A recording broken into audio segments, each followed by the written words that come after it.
Repères pour la prévention des mariages forcés. Définition.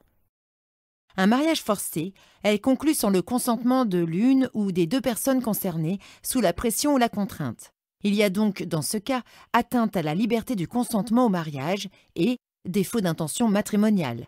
Ce sont le plus souvent les femmes qui en sont victimes, mais pas exclusivement. Il faut le distinguer d'autres pratiques liées au mariage. Le mariage arrangé est le résultat d'une rencontre favorisée par l'entourage. Il est légal s'il est contracté avec le consentement libre des individus. Le mariage précoce est illégal au vu de l'âge de l'un des deux conjoints. L'âge minimum légal est fixé à 18 ans en France.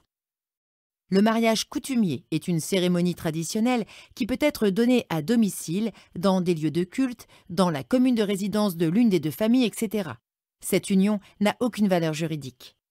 Le mariage blanc est un mariage contracté sans réelle intention matrimoniale, dans le but de faire bénéficier l'un des deux conjoints des avantages que confère la loi aux époux ou aux épouses en matière d'acquisition de nationalité notamment. On parle de mariage gris lorsqu'une personne se marie de bonne foi à une autre personne qui, elle, est animée d'une intention frauduleuse en cherchant uniquement à obtenir un avantage prédéfini, notamment un titre de séjour ou un visa grâce à ce mariage. Il arrive que ces pratiques se recoupent et soient difficiles à distinguer. La notion clé concernant les mariages forcés est celle de l'absence de consentement. Un mariage forcé est une situation qui institue une contrainte à l'égard d'un ou des deux conjoints par les familles des conjoints ou au sein du couple. Il expose à des risques élevés de violence conjugale, viol conjugal, violence physique et sexuelle, harcèlement moral, restriction de liberté de travailler, de disposer de son revenu, contrôle des allées et venues, etc. Le droit au mariage est un droit fondamental. Les mesures prises pour lutter contre les mariages forcés ne doivent pas développer un excès de suspicion, voire des pratiques discriminatoires à l'égard des mariages des personnes issues de l'immigration, des étrangers, des couples binationaux ou des couples ayant un grand écart d'âge. Ce qui doit être apprécié, c'est bien le consentement au mariage ou son absence. Le rôle des élus ou des agents des communes n'est pas d'exercer un pouvoir de police sur le mariage, ni de le contrôler. Il s'agit d'identifier une situation à risque et de la signaler au procureur de la République qui décide si le mariage est légal ou non.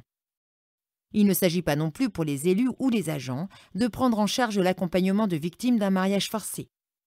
Le réseau Mariage Forcé 38 ou d'autres structures sont missionnés pour cela. N'hésitez pas à les solliciter et à informer les potentielles victimes des recours dont elles peuvent disposer. L'exemple de la métropole grenobloise. Grenoble-Alpes Métropole a engagé en 2017 un travail sur la prévention des mariages forcés. La réflexion a émergé au sein du réseau métropolitain sur l'égalité femmes-hommes animé par la métropole. Il réunit les communes du territoire impliquées dans des projets ou des plans en faveur de l'égalité entre les femmes et les hommes, ainsi que des représentantes du conseil départemental et de l'État. Les membres du réseau ont invité le collectif Mariage Forcé 38 à venir échanger sur ce thème, partager des expériences et des outils. L'idée a émergé de produire ce guide synthétique à destination de toute personne, élus ou agents, agentes, qui dans les communes participent à la préparation et la célébration des mariages. Ce document, diffusé aux 49 communes de la métropole, vise à rappeler le cadre juridique, les moyens d'agir et les ressources qui peuvent être mobilisés pour prévenir les mariages forcés. Le réseau Mariage Forcé 38 peut être contacté directement par les personnes victimes, mais aussi par les professionnels accompagnants et accompagnantes.